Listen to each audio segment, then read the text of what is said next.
একজন নেককার সালাফ কিছু বদকার লোকদের পাশ দিয়ে যাওয়ার সময় তাদেরকে বলেছিলেন যে তোমরা যে পাপাচার অবস্থায় আছো, আল্লাহর অবাধ্যতা অবস্থায় আছো, তোমাদের কাছে এই সময় আল্লাহ সুবহানাহু ওয়া তাআলা যদি মৃত্যু আনে তোমরা কি এটা পছন্দ করবে? তখন তারা বলেছিল যে না, আমরা এই অবস্থায় আমাদের কাছে মৃত্যু আসুক এটা আমরা চাই না। তখন নেককার সালাফ বলেছিলেন যে এই অবস্থা থেকে ভালো কোনো অবস্থায় পরিবর্তন হোক, এটা কি তোমরা চাও? তখন তারা বলেছিল হ্যাঁ, আমরা আল্লাহর আনুগত্যে দাসত্বে আসতে চাই, এটা ছাড়া আর কি চাওয়ার আছে, আমরা ভালো হতে চাই। দ্বিতীয় নম্বর যে প্রশ্নটা নেককার সালাফ ওই বদকারদেরকে করেছিলেন, পাপাচারদেরকে করেছিলেন, যারা আল্লাহর আনুগত্যে দাসত্বে আসে না তাদেরকে করেছিলেন, সেটা হচ্ছে মৃত্যুর পরে আমলের আর কোনো জায়গা আছে কিনা। তখন তারা বলেছিল না, মৃত্যুর পরে আমলের কোনো জায়গা নেই। তৃতীয় নম্বর প্রশ্ন করেছিলেন যে মৃত্যু কখন আসবে, তোমরা কি এটা জানো যে তোমাদের কাছে কখন মৃত্যু আসবে? আল্লাহ সুবহানাহু ওয়া তাআলা তো বলছেন ইযা জা আজালুহুম লা ইস্তাখিরুনা সাআ ওয়া লা ইস্তাকদিমুন, যখন মৃত্যুর সময় আসবে তখন এক সেকেন্ড, একটা মুহূর্ত এদিক ওদিক করা হবে না। মৃত্যু কখন আসবে এই বিষয়টা কি তোমরা জানো? বলছেন না, আমরা তো জানি না। তারপর নেককার সালাফ বলেছিলেন যে কোনো কোনো বুদ্ধিমান মানুষ যে বিষয়ে জানে না কিন্তু যেটা আবশ্যিক হবে এই বিষয়ে বিলম্ব করে না, গাফেল হয় না, এই বিষয়ে সে উদাসীন হয় না। ভাইরা আমার, ওই প্রশ্ন তিনটা যদি আমরা আমাদের জীবনে বাস্তবায়ন করি, ওই সালাফের তিনটি প্রশ্ন, যে আমরা যেভাবে আসি, যে অবস্থায় আসি, এই অবস্থায় কি আমরা আমাদের কাছে মৃত্যু আসলে আমরা আল্লাহ সুবহানাহু ওয়া তাআলার সান্নিধ্যে যেতে প্রস্তুত আছি? যদি উত্তরটা হয় হ্যাঁ, আলহামদুলিল্লাহ।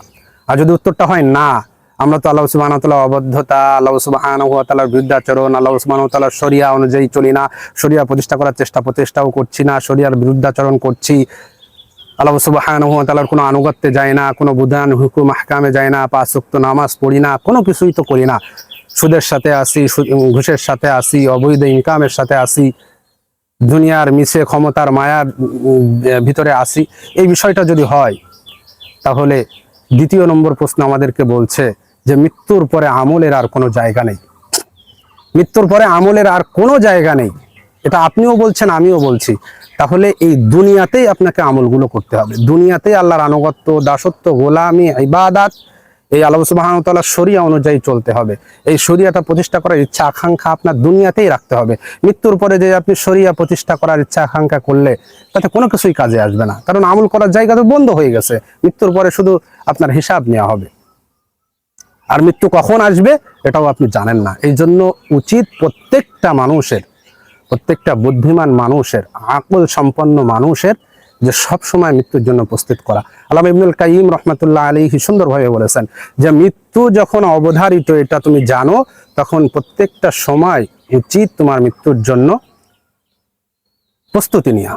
এই মৃত্যুর জন্য প্রস্তুতিটা হলো ভালো আমলগুলো করা, আল্লাহর সাক্ষাতে যাওয়া, এবং এই তোমার সুন্দর স্বাস্থ্য এবং তোমার বয়স, যে আমার বয়স তো কম, আমার স্বাস্থ্য তো অনেক ভালো, শরীর সুস্থ, এগুলো যেন তোমার ধোকায় না ফেলে।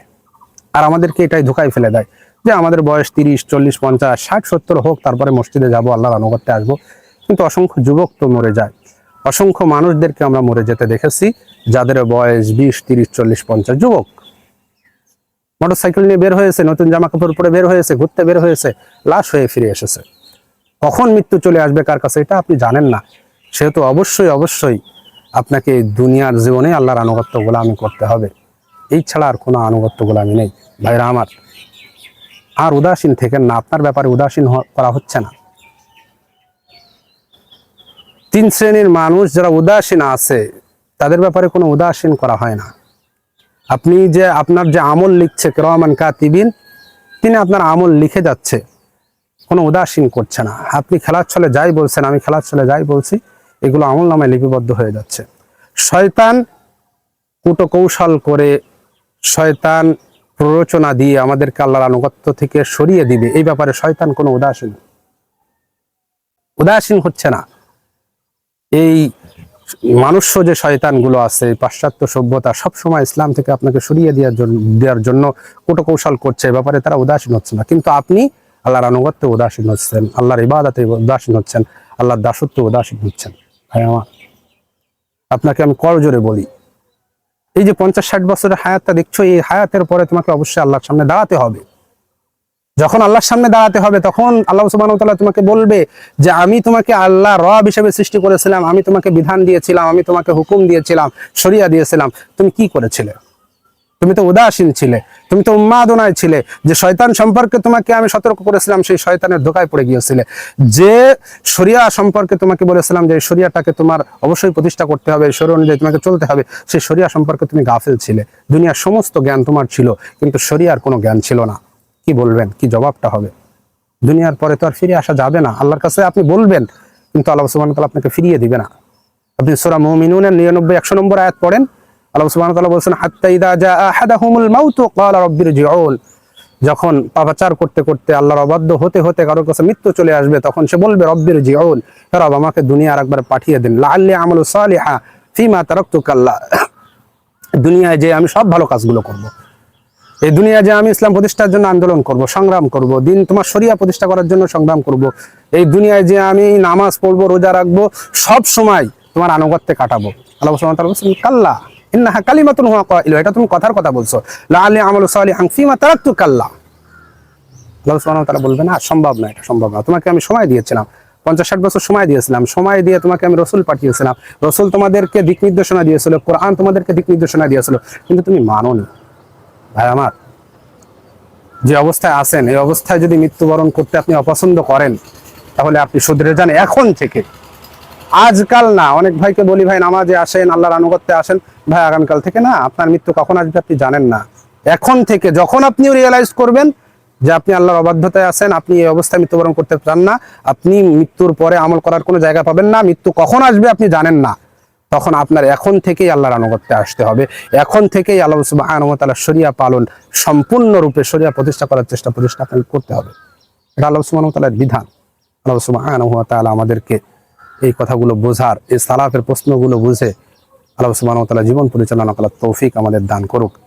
আমরা যদি আল্লাহর অবাধ্যচারণ করি, আল্লাহ সুবহানাহু ওয়া তাআলা আনুগত্যে আসার তৌফিক দান করুক। মৃত্যুর পরে আমল করার আর কোনো জায়গা নেই, এই দুনিয়ার বুকেই যেন আমরা আমল করে যেতে পারি সেই তৌফিক আল্লাহ দান করুক। এবং আল্লাহ সুবহানাহু ওয়া তাআলার কাছে আমরা দোয়া করি যে আল্লাহ আমাদেরকে এমন সময় তুমি মৃত্যু দিও যে সময় আমরা তোমার আনুগত্যে থাকি, যে সময় আমরা তোমার আনুগত্যে, ইবাদতে, দাসত্বে থাকি, এমন একটা সময় তুমি আমাদেরকে মৃত্যু দিও। আল্লাহ সুবহানাহু ওয়া তাআলা আমাদেরকে তুমি একটা কল্যাণকর মৃত্যু দান করো। আল্লাহ সুবহানাহু ওয়া তাআলা আমাদেরকে তুমি শহীদ মৃত্যু দান করো, যে শহীদ, এমন শহীদ যে শহীদদের রক্ত মাটিতে পড়ার আগেই তুমি তাদেরকে মাফ করে দাও, এমন শহীদ হওয়ার তৌফিক তুমি আমাদেরকে দান করে দিও।